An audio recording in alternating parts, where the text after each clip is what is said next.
As President Donald Trump's choice for the Supreme Court made the rounds on Capitol Hill, Senate Democrats were struggling with this key question. How hard should they fight the selection of Judge Neil Gorsuch to serve on the high court? So let's start by grounding this in what actually exists right now inside Congress, because this is not just rhetorical outrage or cable news speculation. There are formal impeachment documents on the record. There are recorded floor votes. There are explicit findings written into congressional resolutions declaring Donald Trump unfit to govern. This is no longer abstract. It is documented, procedural, and waiting on political conditions to activate. House Resolution 353 is the centerpiece of this pressure. It lays out 7 articles of impeachment and explicitly brands Trump a threat to the Constitution. The language is not cautious. It does not hedge. It does not frame these accusations as policy disagreements or partisan disputes. It makes direct constitutional claims that Trump has abused power in ways incompatible with democratic self-government. This is the kind of language historically used only when Congress believes removal is warranted, not merely corrective oversight. Beyond the resolution. So, President Donald Trump's nomination for the Supreme Court was a hot topic on Capitol Hill, and it had Senate Democrats really wondering how strongly they should push back against Judge Neil Gorsuch's selection. Now, let's get a bit clearer about what's actually happening in Congress. This isn't just some hypothetical outrage or wild commentary from cable news. There are official impeachment documents filed, floor votes recorded, and congressional resolutions that declare Trump unfit for office. It's a serious situation, all laid out in writing, just waiting for the right political moment to take action. House Resolution 353 really takes center stage here. It lays out 7 articles of impeachment against Trump, going so far as to label him a threat to the Constitution. The wording doesn't hold back at all. It isn't just a matter of differing opinions or party squabbles. Instead, it directly claims that Trump has abused his power in ways that challenge democratic rule. That kind of language is typically reserved for when Congress feels that removal is truly necessary rather than just a call for oversight. But let's zoom out from all the individual narratives we've been following and look at the broader landscape. Over this series, we've documented more than 30 distinct stories that hold Trump accountable, all based on verified reports from trustworthy sources. Each story is linked to official court records, congressional findings, or acknowledged government facts. When you take a step back and look at everything we've gathered together, it creates a revealing picture that goes beyond any single story. We've developed a detailed documentary record of what could be the most legally and constitutionally significant presidency in modern American history.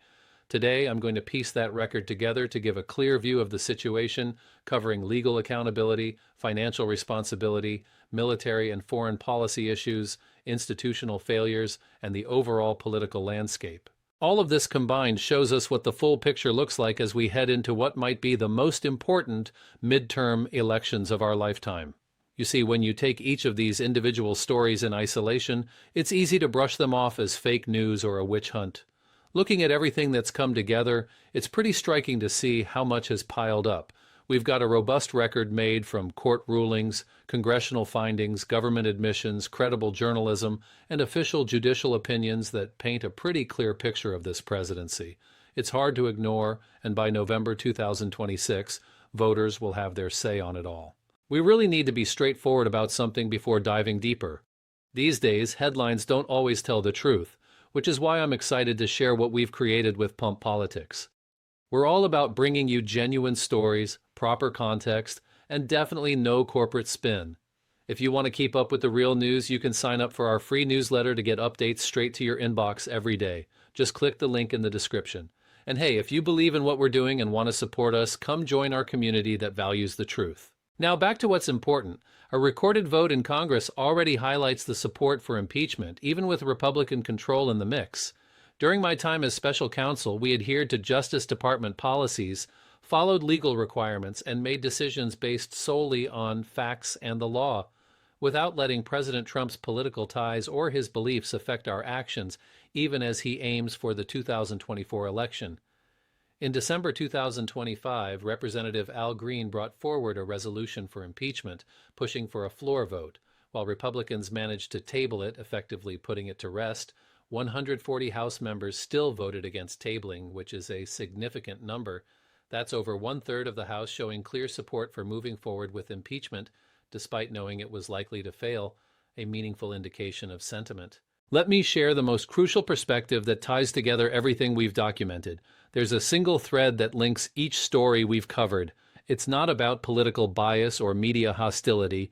Instead, it's about an administration that treats constitutional requirements, legal obligations, and institutional checks as hurdles to overcome rather than essential frameworks for legitimate governance. I've been noticing a pattern that seems to pop up in pretty much every story we've been covering lately. It's like there's this ongoing threat where courts are told to follow orders, yet those orders keep getting defied. You've got prosecutors stepping in without any confirmation from the Senate, subpoenas flying around without any legal backing, and military actions happening without Congress giving the green light. It's also surprising to see false claims being made to federal judges, tax audits being sidestepped, and financial conflicts that are left in the dark. Grand juries even refuse to bring charges simply because there's no evidence to support it. There are attorneys from the Department of Justice whose legal reasoning was called a rhetorical smokescreen by a federal judge. The Supreme Court even made it clear that the president can't just claim power over tariffs, calling it a remarkable authority he doesn't actually have. Chief Justice Roberts publicly told the president that demanding the impeachment of a sitting judge is absolutely out of line. This all points to an administration that seems to think the rules don't apply to them. So it's interesting that we now have over 30 documented stories which clearly show through official judicial opinions, congressional findings, and government admissions that the rules are, in fact, in play. And this administration just keeps hitting up against them. Now, let me break down the 5 layers of accountability we're dealing with here. Organizing it this way really paints a clearer picture than just looking at individual stories alone. When you step back, you'll see how comprehensive this whole record is. Historically in America, presidential accountability crises have usually followed one main storyline. Take Nixon and Watergate. It was primarily a cover-up of a specific crime and the obstruction that went with it. Then there was Clinton, whose impeachment revolved around perjury and a civil deposition. Those were each based on one main accountability narrative with some supporting details. What sets our current accountability record apart is the fact that it doesn't rely on just one main storyline. Instead, we've got 5 layers of accountability happening at the same time, and each one has multiple documented stories that have been independently verified through official channels, and they all support one another. The legal layer strengthens the institutional layer, the financial layer backs up the legal one, and the military aspect adds weight to the political layer surrounding impeachment. It's honestly hard to grasp how deep the mess really goes. The whole situation is so tangled that if you tried to take down one part, it wouldn't make the problems vanish. The issues cut through every layer of our institutions. Think about it. You'd need to discredit a whole slew of entities like the Supreme Court, district courts, the House Ways and Means Committee, grand juries, and various testimonies, including those from people like Jack Smith and General Cooper. And let's not forget about judges like Brand, Boasberg, Murphy, and the whole Roberts Court too. Doing that all at once feels nearly impossible. The facts stand as they are. Let's dive into the legal and judicial accountability side of things. It's got the most solid documentation and the potential for long-lasting effects. Recently, the Supreme Court made a ruling where 6 justices sided against Trump, saying that his EPA tariffs went beyond what he was legally allowed to do. Chief Justice Roberts, who was appointed during the Trump era, pointed out that Trump was claiming powers that he can't just exercise without clear approval from Congress. And the refund liability from these tariffs, it's getting close to $175 billion. Plus, the Federal Circuit waved off the administration's effort to delay processing these refunds. On top of that, Judge Boasberg discovered that the DOJ was issuing subpoenas against political opponents without any real justification. Talk about politically motivated. He also found that subpoenas aimed at the Federal Reserve Chairman were handed out with hardly any evidence of wrongdoing and looked more like tools for intimidation. Roberts didn't hold back either when he called Trump's demand to impeach Judge Boasberg unacceptable. Things have gotten serious too, with documented threats against judges skyrocketing after Trump started attacking them. Hundreds of death threats were logged by CBS. Judge Brand ruled that 3 prosecutors appointed by Trump in New Jersey were put in place unconstitutionally. He called it an unlawful Trojan and warned that more than 4,000 cases could be in jeopardy. Later, Brand dismissed Bondi's reasons for this situation as mere rhetorical smokescreens. The DOJ even had to admit to 56 violations of court orders in immigration cases.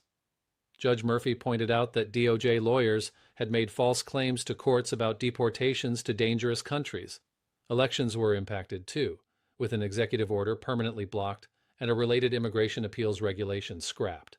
To top it all off, there's the Alien Enemies Act to consider.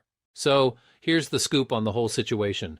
Numerous lower courts have decided that the deportation program isn't lawful, and the cases about terminating temporary protected status seem to have made the courts raise some emergency warnings, indicating there might be serious legal issues at play. On another front, Trump has racked up 34 felony convictions for falsifying business records. And even though he's been given an unconditional discharge, those convictions are still going to stay on his permanent record. Unfortunately for him, the appeals he's filed just aren't working out, and the civil fraud judgment from New York has climbed to more than $540 million. Every defense he put up has been turned down, and the court found his financial statements to be fraudulent. Since February of 2025, his administration has made nearly all of its emergency Supreme Court appeals, seemingly claiming that the judiciary is overstepping. When we look into the finances, it's quite the mess, too. The claim for a $72,900,000 tax refund has been under audit by the IRS since 2011, and there's still no conclusion. They even skipped the mandatory presidential audit for 2017. A whistleblower came forward in 2018, suggesting that there was interference from the Treasury Department regarding the audit process. To add to this, the IRS has seen a reduction in its workforce by 27%. Interestingly enough, Trump reported just $750 in federal income taxes combined for 2016 and 2017. The civil fraud judgment exceeding $540 million is still active and is part of ongoing enforcement proceedings.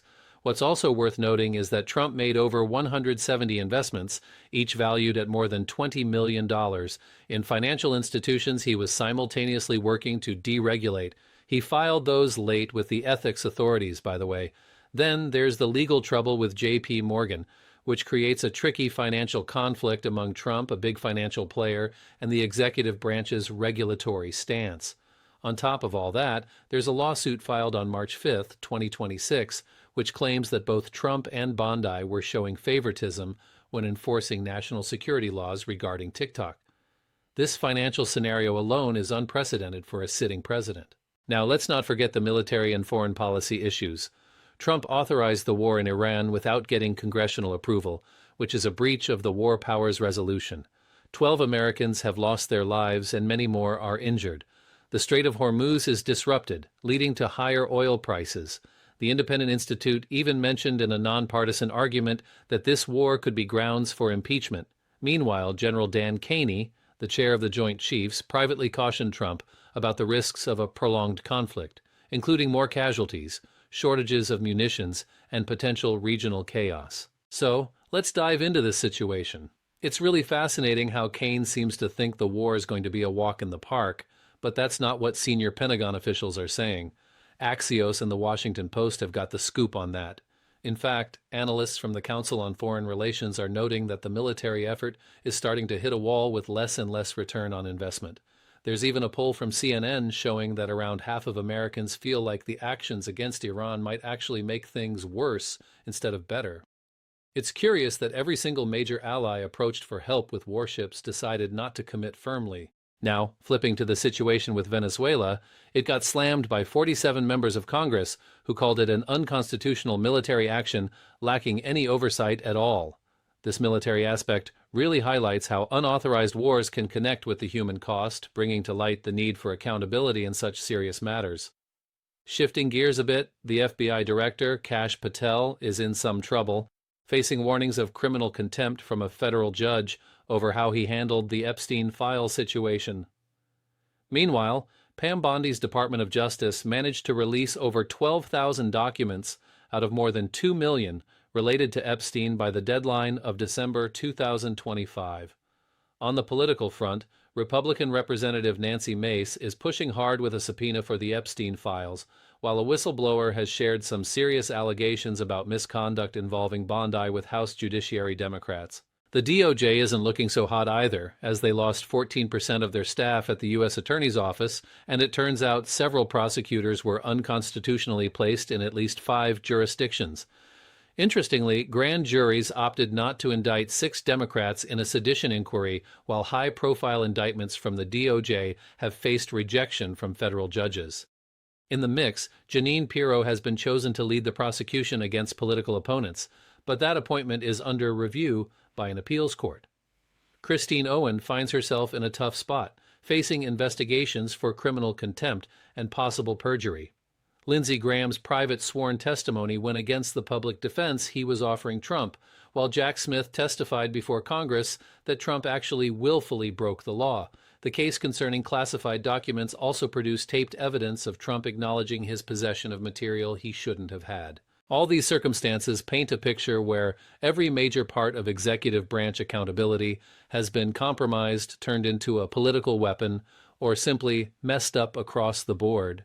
And just for some context, it's remarkable to consider that in the long history of the United States, only 3 presidents have undergone serious impeachment efforts that made it to the House floor or led to articles being produced. It's pretty interesting how the whole impeachment thing has played out in recent years. So we've seen impeachments with Andrew Johnson back in 1868, Bill Clinton in 1998, and Donald Trump twice in 2020 and 2021.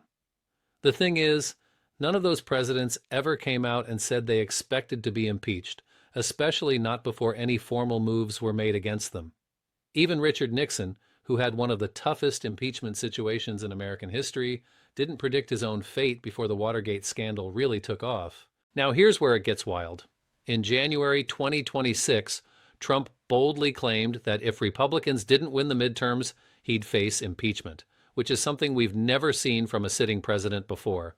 This really shows that no matter how confidently he speaks, there's an underlying worry. It suggests he thinks there's enough evidence out there for impeachment and that his only safety net is political support, not any solid legal ground. So it makes sense he's all in on keeping that congressional majority to shield him. Now, let's add a bit of context about the political landscape. The impeachment process is such a crucial element of political accountability lately.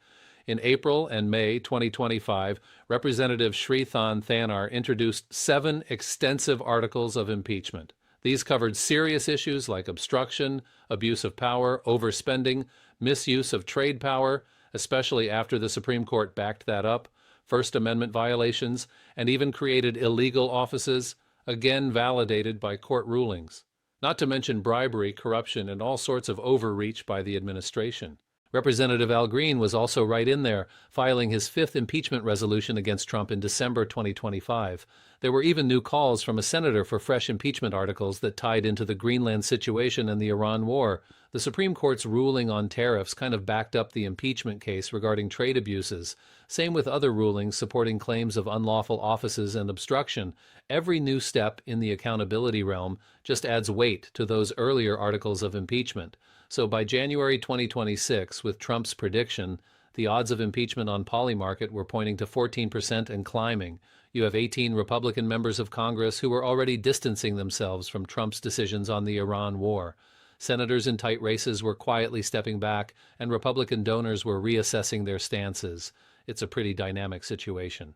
There's something pretty interesting I want to point out that really ties together everything we've seen in this series. It's all about how the administration reacts when faced with constraints, things like court rulings, whistleblower reports, or even military leaders' honest assessments. Instead of addressing the actual issues, the usual response seems to be to lash out at the people or institutions that are causing these constraints. When a court rules against immigration policy, the focus shifts to attacking the judge who made the ruling. If the Supreme Court pushes back on tariffs, suddenly the court is labeled as shameful or a threat to America. We also see grand juries refusing to indict Democrats getting painted as politically biased. Career prosecutors who are just doing their jobs, they get replaced with loyalists. And when military leaders sound the alarm about potential war risks, they're publicly dismissed as saying something completely opposite. It's like every constraint is cast as an enemy, and every accountability institution becomes a target. What's striking is how this pattern of attacking all accountability institutions at once really highlights a significant aspect of this administration. Nobody seems immune, from the courts and the DOJ staff to military leadership and congressional oversight. They're all under siege, but keep doing their jobs. Looking ahead to November 2026, we really need to ask ourselves whether the democratic accountability method, which is our right to vote, will actually work as the founders wanted. Now, let's break down 3 clear points to wrap this up. First off, all the documentation we've gathered in this series isn't just some product of research done by opponents or political advocates. It comes from legitimate sources: Supreme Court opinions, rulings from federal district courts, findings from congressional committees, and confirmed reports from reputable journalism. This record of accountability is official and permanent. It's not disappearing anytime soon, and it comprehensively covers 5 distinct categories. There's been an impressive amount of accountability laid out, with more than 30 documented stories. This really sets it apart from any previous collections of evidence against a sitting president in this country.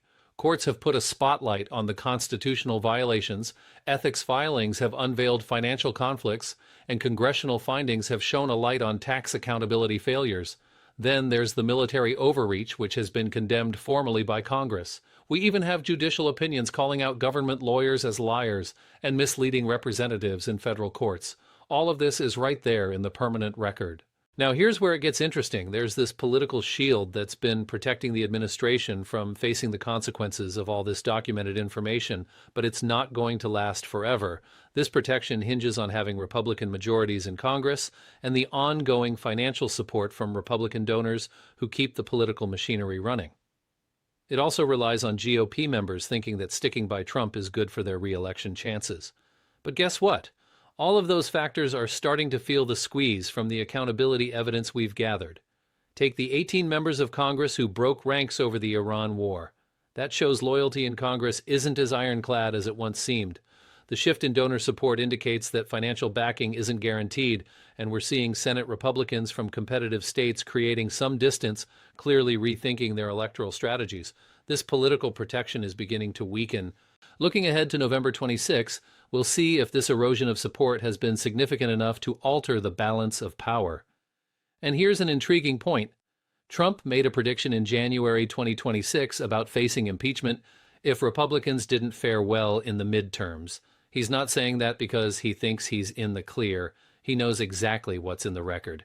He's aware of the Bedminster tape, the testimony from Graham, the civil fraud judgment, the DOJ subpoena findings, court order violations, Cooper's testimony, the Epstein pressures, and the ongoing tax audit. He knows everything we've been documenting. So let's dive into the whole picture of what accountability really means after the presidency wraps up in January 2029. It's interesting because this part doesn't often get talked about, but it's a huge deal when we think about the long-term impacts of everything we've covered. Once January 2029 arrives, the protective shield that comes with being president disappears. The policy of the Department of Justice that prevents the indictment of a sitting president? Yeah, that no longer stands. Gone are the hurdles that come with prosecuting someone who used to be the leader of the country. Suddenly, all the accountability material we've gathered is fair game for any prosecutor, state attorney general, or congressional investigator who's willing to take action. We've got a whole list of legal troubles just sitting there. 34 felony convictions, that tape from Bedminster, issues with classified documents, testimony from Georgia, a civil fraud judgment, financial conflicts of interest, and even those stashed Epstein files. There are tax audit questions too. It's like a treasure trove of evidence that doesn't ever expire. The record is locked in. And the accountability that political protection has kept at bay doesn't just vanish when the presidency ends. It simply waits for the moment when Donald Trump steps back into being a private citizen, facing the same legal realities as everyone else in America. Now, to put things into perspective, throughout this journey, we've built the most detailed official accountability record against a sitting U.S. president ever documented in real time. On the legal front, we have a failed Supreme Court tariff case, a ruling that declared his claimed powers as remarkable yet unauthorized, that staggering civil fraud judgment over $540 million, and 34 felony convictions. There are also 56 violations of court orders, a mishmash of improperly appointed prosecutors across 5 areas, and DOJ lawyers who misled courts. And let's not forget the financial elements. There's a tax refund audit of nearly $73 million that's still unresolved, a reduction in the IRS workforce by 27%, over 170 late financial investments in deregulated companies, and a lawsuit regarding favoritism toward TikTok. Plus, we have issues related to a military operation in Iran that resulted in 12 American lives lost and another operation linked to Venezuela. It's quite the saga, and the story's far from over. It's quite something to think about how 50 members of Congress have condemned certain actions, especially with a CNN poll indicating that half of Americans believe the war makes Iran feel even more dangerous. Then you also have the FBI director facing some serious issues regarding the Epstein files, with less than 1% of those files actually being released. There's a Republican subpoena circling around, plus whistleblower disclosures making their way to the House Judiciary. And let's not forget about the DOJ, which seems to be stumbling in both courts and grand jury proceedings at the same time. On the political front, we've got 7 formal impeachment articles that the Supreme Court has validated regarding the tariffs, alongside a president who, interestingly, predicted his own impeachment in a midterm environment leading up to 2026, which ties back to every story we've discussed so far. The story of accountability isn't finished. It keeps piling up, and I'll be here, keeping track of everything that unfolds right here at Pump Politics, giving you the full story without any corporate jazz. If you found this series enlightening about what's happening with this presidency and its implications for America heading into 2026, let me know in the comments. I'm genuinely curious about whether this accountability record shifts the outcome of the midterms or if the political protection remains in place. Don't forget to subscribe because this story is far from over. Every single day, new developments come to light, and I'll be right here, sharing verified facts, the official record, and keeping it real every step of the way. Catch you in the next update.